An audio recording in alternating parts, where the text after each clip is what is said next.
Hey everyone, Bob here, Whiskey Radio Papa Lima 305. That's right, we're talking GMRS today. It's not that I've just become infatuated with GMRS, I've been interested in it for quite some time and experimenting with it as well. I've just recently finally gotten around to sharing that with you. There is so much ham and so little time. Today on the tabletop will be something familiar yet different. Thanks Tidradio for providing today's equipment for my use and review. Let's get to it.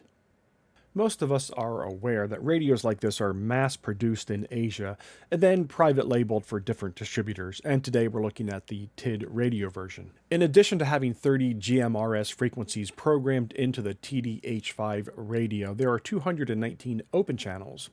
Those open channels can be used to program in additional repeaters on the GMRS frequencies that utilize tones for some level of, quote, privacy, or you can program in UHF and VHF ham frequencies for monitoring only. You will not be able to transmit on those frequencies. Programming the radio can be done via front panel using the Tidradio wireless programmer, which there are many YouTube reviews on, or following the instructions that are provided by Tidradio to download and use a CPS software or chirp. Before we take a look at some of the radio's basic functionality, let's look at the differences of the private labeled Tidradio. And the first one would be the antenna. If you try to replace this antenna, you're going to be initially disappointed because when you go to twist it off, you will see that it does not twist off. I'm not quite sure why Tidradio did this because antennas can be removable on GMRS radios unless you're transmitting data. That's my understanding of the FCC rules. However, it's just simply a stud that has been screwed into the antenna post, and all you need is the appropriately sized Allen wrench, and before long you can take out that little threaded stud and you are good to go and replace this antenna with an aftermarket if you so choose. There it is, tiny little stud, and off comes the antenna. No problem, you can go ahead and replace that with aftermarket. That's the first difference. Here's the second.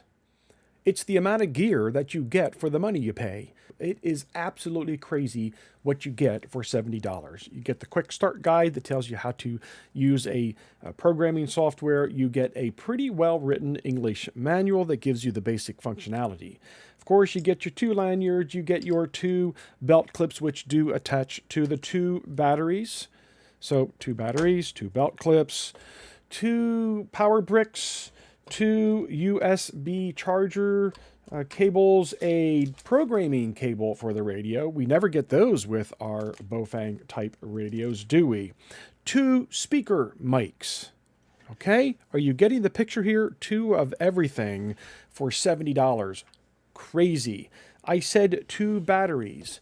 Those were the 2 extra batteries. Of course, you get 2 batteries that are already on the radios themselves. So there are 2 significant differences for the Tidradio H5 compared to other very similar GMRS radios. You have the antenna, which if you want to remove it, you've got to take the set screw out. And then when you buy this pairing, you get an unbelievable amount of value for the money that you spend. Let's talk functionality. We all kind of poke fun at every HT that we buy that has a flashlight, and of course, the day that we need that flashlight, we will be thrilled to death that it is there. You activate the flashlight by pressing the bottom button. If you press the top button, you will activate the FM radio feature. And yes, it plays FM radio. You're not hearing anything. I have the volume all the way down so I don't get myself in YouTube for copyright infringement. It does work. It picks up radio stations. I have verified it.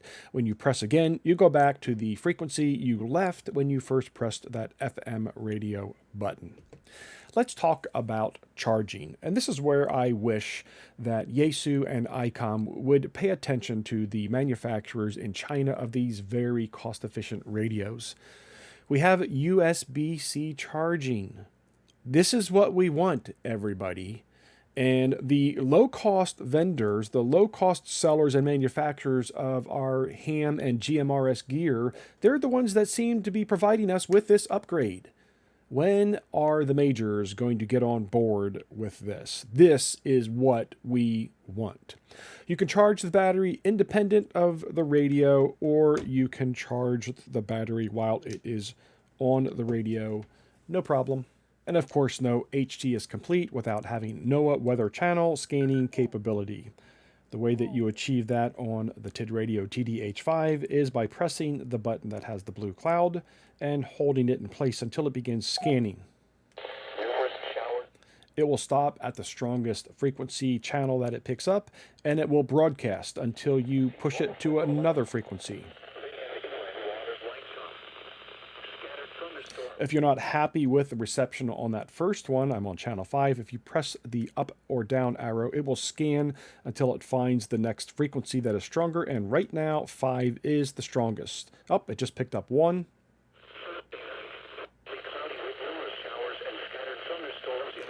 And 1 and 5 sound equally mediocre at this point in time of the evening. To stop the scanning, you press and hold this down until it goes back to your channel that you were on prior to going scanning in the NOAA frequencies. Before we do a power output test, I'm going to do a sound quality check. Here in the QTH, I'm going to go to the other extreme end of the house and key up so you can hear the sound quality on this HT. I'm just going to slide my boom mic right down next to the speaker on the TDH5. This is Whiskey Radio Papa Lima 305, check, testing on the Tidradio TDH5 for sound quality. No response required. Test. Channels 1 through 7 would be high power GMRS frequencies and channels. So let's go ahead and key up on channel 1. The bottom number here, the larger number, will be SWR, and the top right hand corner will be our watts output. It's around 4.6 to 4.7 watts output. Let's jump up to channel 7. And here we are at 4.72.